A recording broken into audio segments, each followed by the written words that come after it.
اللہ تعالیٰ انسان سے کس طرح سے ہم کلام ہوتا ہے اس کی تین شکلیں بیان ہوئی۔ وَمَا كَانَ لِبَشَرٍ أَن يُكَلِّمَهُ اللَّهُ إِلَّا وَحْيًا أَوْ مِن وَرَاءِ حِجَابٍ أَوْ يُرْسِلَ رَسُولًا فَيُوحِيَ بِإِذْنِهِ مَا يَشَاءُ۔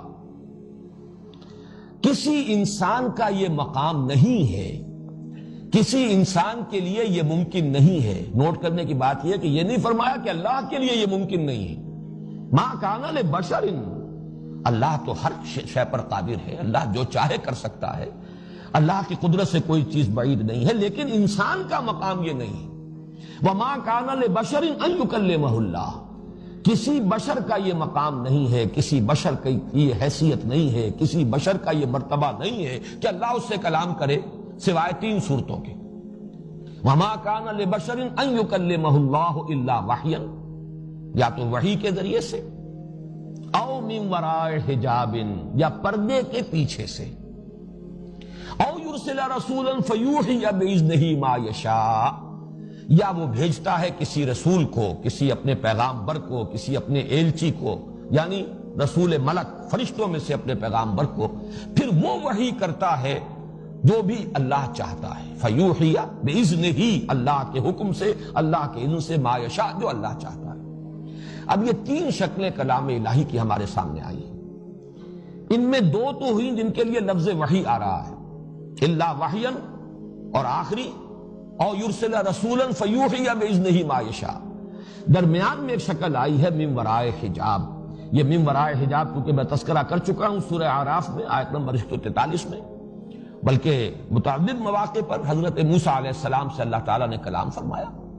پہلی مرتبہ جب حاضری ہوئی تھی، جب آگ کی تلاش میں پہنچے تھے کوہ طور پر، وہاں پر مخاطبہ ہوا۔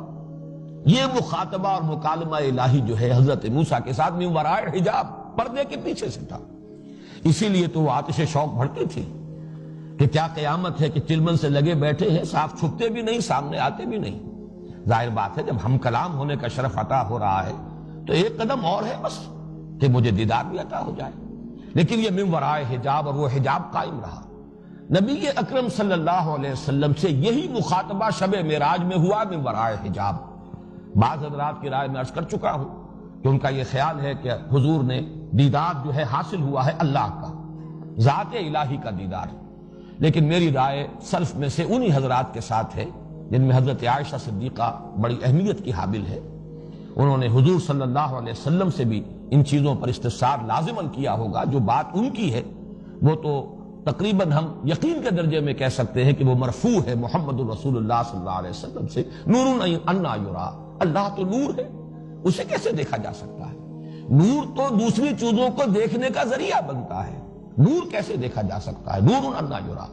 بہرحال میری رائے یہی ہے کہ یہ بھی ورائے حجاب گفتگو تھی، وہ ورائے حجاب جو حضرت موسیٰ علیہ السلام کو کوہ طور پر مکالمہ و مخاطبہ نصیب ہوا، وہی ورائے حجاب محمد الرسول اللہ صلی اللہ علیہ وسلم کو شب معراج میں عند سدرۃ المنتہی اللہ تعالیٰ نے مشرف فرمایا اپنے مخاطبے اور مکالمے سے۔ البتہ وحی ایک براہ راست ہے اللہ کی وحی، بغیر اس کے کہ فرشتہ درمیان میں ہو۔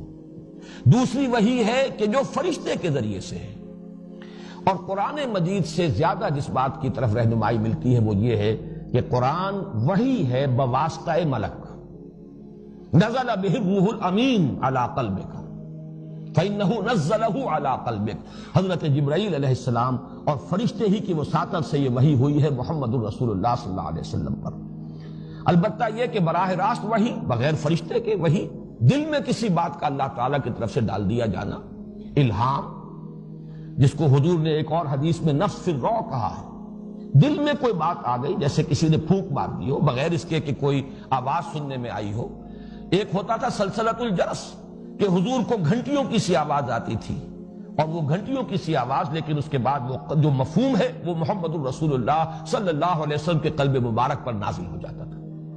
بہرحال تیقن کے ساتھ تو میں نہیں کہہ سکتا، لیکن میرا گمان غالب ہے کہ قرآن مجید تیسری قسم کی وحی ہی پر پورا کا پورا قرآن مشتمل ہے۔